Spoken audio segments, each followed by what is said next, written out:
Hello friends and welcome. Glimmer Cape is the talk of the town. Is it busted? Is it broken? All the core seem to be building it. Why so suddenly?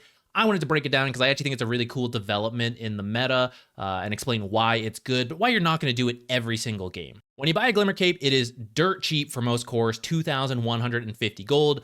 You often buy the cloak first, pretty cheap, boost up your magic resistance, then finish the rest. So you're always going to get the 25% magic resistance passively. You don't have to be worried about being jumped, burst to death before you can even activate BKB. You're just always more resistant to magic damage, which there are several heroes in the meta right now that have a lot of magic damage, and especially burst, such as Lina, Tiny, Nyx, like Zeus support is popular. There's a lot, right? Even if it's not the focus of the hero, there's just a good amount of magic damage in most games anyhow. When you activate this item, you're going to get a 300 damage barrier. Barriers are affected by magic resistance. So this says 300 damage barrier, but when you factor in your base 25 and then the extra 25 you're getting from the item, you actually have about 45% is where it works out, which means this is actually like a 545 magic damage barrier every 14 seconds for 90 mana. Okay, I want to show you a couple examples of Glimmer Cape value from a game that Ricky and I were casting in Dream League. If you aren't watching, it's still going on. If you watch this video live, Storm Stream, Best Stream, you can find us there. Anyway, so Dyrachyo has bought the Glimmer Cape. Phantom Assassin, one of the heroes that is doing it. I think there's a couple ways to get the most value out of Glimmer Cape, and Tundra, probably no surprise, they always find the way to min-max these mechanics. They're doing a great job of showcasing it. One such type of hero is Phantom Assassin, who has a very low health pool naturally, and the types of items she wants to buy don't really tank her up until, you know, the late game where you're getting like Satanic, getting a huge boost in health. Then, but in the early game, you're still quite susceptible to being burst. This game, we don't have like the Tinies and the Linas, but Magnetizes a bunch. You got like Shadow Poison, Call Down, Rocket Barrage, Battery Assault, right? Tons of magic damage. It's just very annoying. So more magic resistance and the barrier, very useful. Even though, as an aside, Shadow Demon is very good versus it because Demonic Purge just removes it. That will come into play a couple times in this game. It won't be in every single game, but I do think we'll see more Shadow Demon if the Glimmer Cape meta continues. But it allows Dyrachyo to go more aggressive, ignoring the fact that he has an Aegis, so of course he could, but even without the Aegis, he can jump in, be aggressive, and if he gets scared and wants to get away, he can just Glimmer himself and get out. His health bar has not taken any damage because the Power Cogs damage was all absorbed by the barrier. The Invis, totally up to you. And the bonus move speed, whether you're using it to get away, you'll see some heroes initiate with it, right? Like run in while Invis and then surprise you.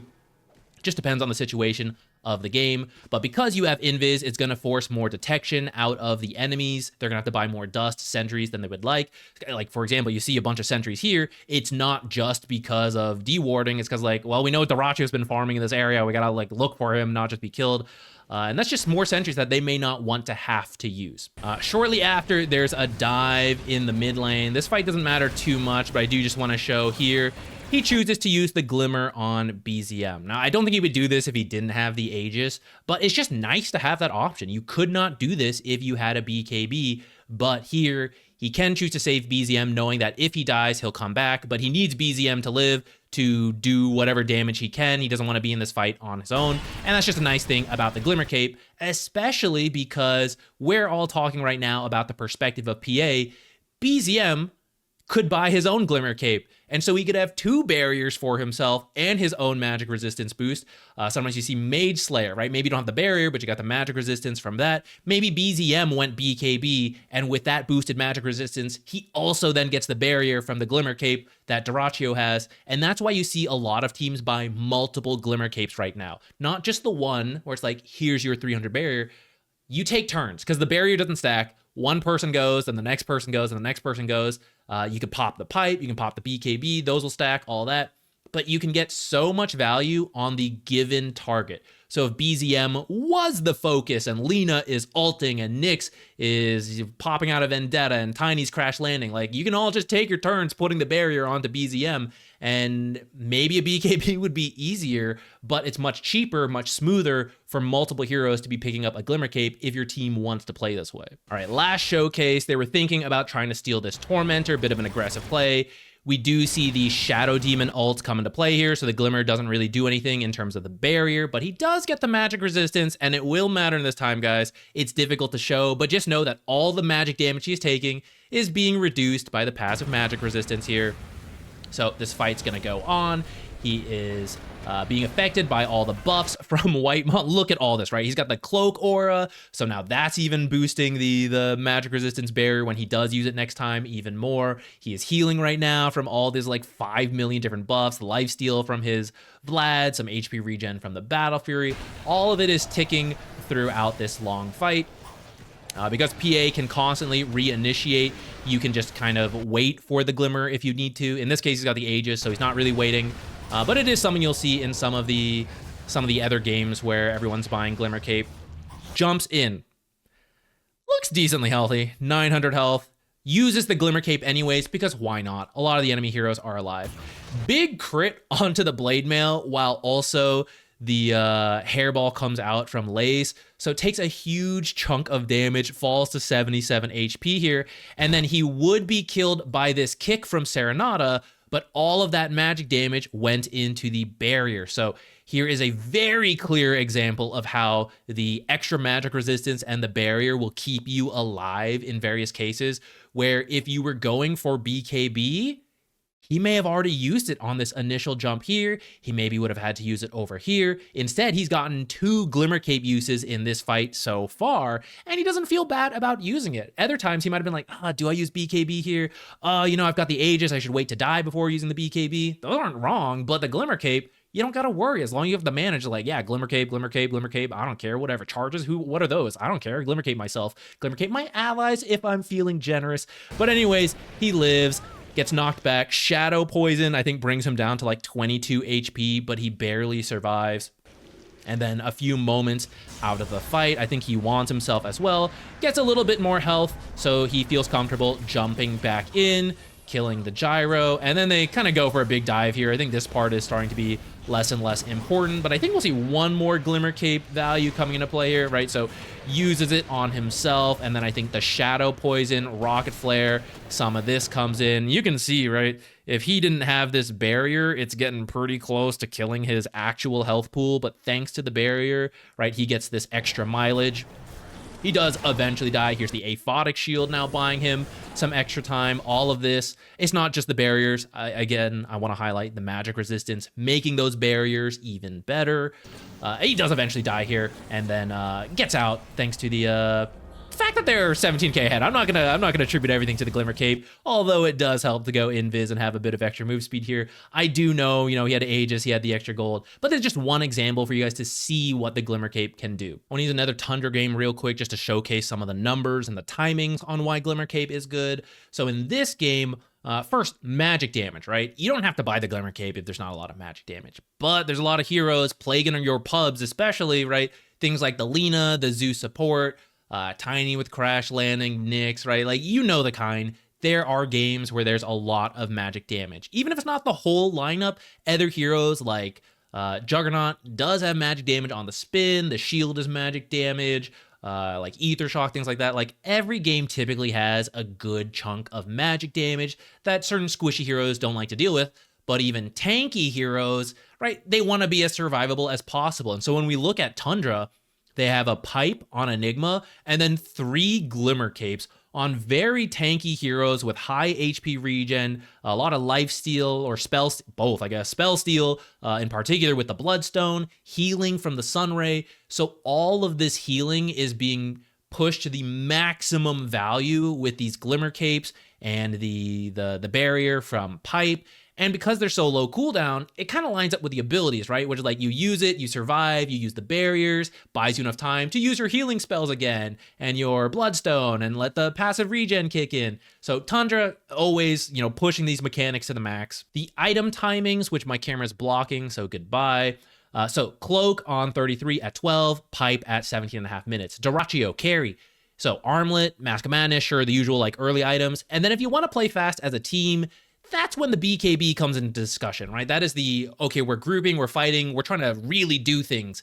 Really, if it pays off, it pays off. It would finish around here, but the buildup is kind of awkward, and then you have to start using charges pretty early, here at 19 minutes. Now, if you win the game, great. If the game ends up going to 30, 40, 50 minutes, right, you've used all your longer charges by like 25 minutes, and now you're stuck at 6 seconds for the rest of the game.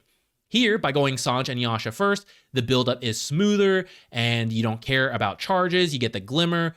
Now, 6,000 gold is more than the BKB, but you just don't care. You just use all the stuff that you need, the actives, the passive value, the stats, everything. And at some point you need the BKB, sure. But as you can see, sometimes this transition of power is just so strong to keep the pressure on the enemy that you end the game and you don't even need the other stuff. And you actually get value out of this 2,000 gold rather than saving up for a BKB in this period, right? This would be half the BKB if you wanted it, right? SNY into BKB. And then maybe you take a fight and you don't have this extra resistance, you don't have the barrier, you don't have any of that stuff, you don't have the immunity from BKB because it's not done, you lose a fight, you lose momentum, this game goes much longer. But they all finish these items right early and allow them to push for the end very quickly. White Mons is kind of late, so maybe we don't even have to worry about that. But the Bristleback, BZM, right, finishes the Glimmer at 17.5 minutes. This allows him to go way more aggressive, whereas otherwise the BKB finishes somewhere around here. Maybe you want to go for the Bloodstone, and if you skipped the Glimmer, then sure, the Bloodstone could finish somewhere here, but that is a big difference. From this Aghanim Shard all the way to the Bloodstone finishing over here, that is a whole window where your items, they give you stats, but it's only upon finishing the actual item that it really gets way more valuable. And that is the nice thing about this cheap Glimmer Cape and other early game items, that you get the value now at 17.5 minutes. This Bristleback, which is already causing you problems, is even harder to kill with the Glimmer Cape. Let's take this 1237 heal from the Bloodstone on Bristleback. Let's say it was in one go. You guys have seen it. The Bristleback's about to die, pops it, Quill Spray, full heal, you know, that whole thing. So 1237 with 25% magic resistance would be like 1650 effective HP, but with the magic resistance from the Glimmer Cape, that actually goes up to like 2250, so a bonus 600 effective HP. And magic damage, magic burst, there's a lot, but it is tied to cooldowns, so as you have to wait for your abilities to do more damage, you really get to live a lot longer with that passive magic resistance, especially because you're going to get the barrier, and then they go through their spells. By the time they have the next cooldown of spells, you might have another 300 magic damage barrier, which is boosted by the effective HP. Do you need to buy a Glimmer Cape in every single one of your pubs? I'm going to say no. I think the magic damage still has to be quite relevant. You don't need the full synergy from your teammates, the high health, everyone's got Glimmer, this guy's got Pipe, this guy's healing me, all that. Like, I think that's the way to max the value out of it, but as long as there's a lot of magic damage on the enemy team and you plan to do things early, that's the point of Glimmer Cape. 2,150 gold, cheap for magic resistance, barrier, invis, now, not later. So if you're going to AFK farm 2, 3, 4, 5, 6, please stop farming that much. But if you're going to AFK farm, the Glimmer Cape's not really going to do that much for you. This is for getting in the enemy's face now and fighting. That's what the Glimmer Cape is cool for. You get the extra value in pubs from the invis as well. I think that makes up for the loss of synergy of having the teammates who are also all buying Glimmer and the magic resistance, HP, high healing, stuff like that. So as long as the magic damage is there, I think the Glimmer Cape on cores will be good and is a cool development in the meta. For the record, I still think BKB has its place when you need full debuff immunity. I think that is unique to BKB compared to this Glimmer Cape SNY, which is like, I can be hit by stuff so long as I live. That's fine. That's very different from I cannot be interrupted for this 6 to 9 seconds window.